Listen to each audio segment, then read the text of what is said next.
السلام عليكم، مرحبا بكم كيف العادة في قناة جيان بوعيادي، دائما في وصفة جديدة أو درس جديد. اليوم غادي نوجد معكم لي غوفخي اللي كيجيو هائلين، عشاق الوليدات الصغار وكذلك الكبار. كيجيو ناجحين 100%، كنقدروا نحافظوا عليهم في الفريغو مدة طويلة. المهم على بركة الله، أول حاجة غادي نبداو بها وهي المقادير، واللي غادي نعطي لكم المقادير مضبوطه، وكذلك هاد لي غوفري كيجيو مقرمشين. المهم ما غاديش نشكرهم لكم اكثر من القياس حتى تجربوهم ان شاء الله باذن الله، وتخليو لي لي كومونتير في صندوق الوصف. كيف ما قلت لكم قبل، غادي نبداو اول حاجه بالمقادير وطريقه التحضير في نفس الوقت. في واحد العجانه او لا بول غادي نضيفوا جميع المقادير في المره الاولى. غادي نديروا 250 غرام ديال الدقيق، 35 غرام ديال السكر، كذلك غادي نضيفوا واحد المعلقه كبيره ديال الخميره الفوريه. الا كانت عندكم الخميره العاديه فكتخلطوها مع الحليب. كذلك غادي نضيفوا الزبده، 125 غرام ديال الزبده، ودائما تكون بحراره ديال المطبخ.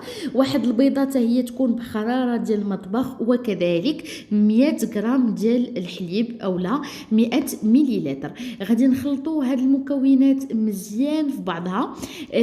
واحد النقطه، كاين الدقيق اللي ما كيكونش كيشرب دغيا، يعني ماشي مشكل كنضيفوا شويه ديال الدقيق، يعني كيكون ما بين 250 غرام ديال الدقيق حتى 300 غرام ديال الدقيق، يعني اللي كيهز لينا هاد المقادير اللي عطيتكم بالضبط، ودائما راه غادي نخليها لكم في صندوق الوصف. خلطنا المكونات مزيان في بعضها حتى ندمجوا كيف ما كتلاحظوا على هاد الطريقه. من بعد راه هما كيكونوا خفافين، يعني ما تخافوش، لي غوفري كيكونوا خفاف. من بعد فوق من بلون دو طرافاي غادي نرشو شويه ديال الدقيق، وكذلك في هذاك لو بول اللي خلطنا فيه هذوك المكونات حتى هو نرشو شويه بالدقيق باش تجمع لينا الخليط كامل. غادي نستمر على هذه الطريقه، شويه ديال الدقيق نجمع به الخليط ديالنا، ونبدا نكور. ندير واحد الكويرات اللي هما صغار، دائما يكونوا بنفس العبار. انا درت واحد الميزان حدايا باش ناخذهم كاملين، الكرات يكونوا بنفس العبار، تقريبا واحد 20 غرام في كل كره باش ما يجيونيش لي غوفري كبار بزاف. غادي نستمر على هذه الطريقه حتى نكمل العجينه اللي عندي. وكيف ما قلت لكم في الاول، راه العجينه كنخلطها مزيان، يعني خلطتها انا في العجانه مزيان. الا ما عندكمش العجانه خلطوها بيديكم مزيان. غادي نخليو هاد الكرات يخمروا واحد 15 دقيقه، وغادي نبدا نطيبهم في لاباغاي دو غوفري.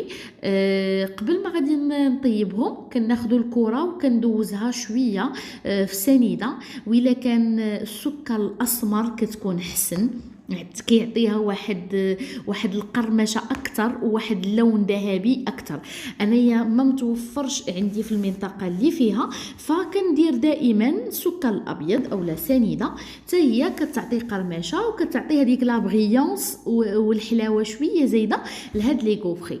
المهم دائما لاباراي راه كندهنا شويه ديال الزيت باش يسهل عليا دغيا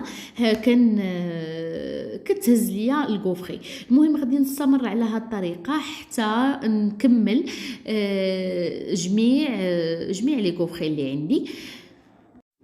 تقريبا الخليط اللي عطيتكم كيخرج لينا 12 غوفري. بالنسبه للطريقه ديال باش نحافظوا عليهم، كندير كل جوج كنلويهم في بابي سوفيريزي اولا الومنيوم، كنديرهم في واحد البواطه وكنديرهم في الفريغو. منين كنحتاجهم راه كنخرجهم الليله، يعني بالليل كنخرجهم، وغد لي صباح كندهنهم بالشوكولا اولا الكراميل وكنعطيها لبنيته ديالي ديها المدرسه. المهم كيبقاو بحال يلاه طيبتيهم هذيك الساعه. كان هذا هو الشكل النهائي. نتمنى الوصفه ديال اليوم تنال الاعجاب ديالكم. الى اللقاء، الوصفه اخرى.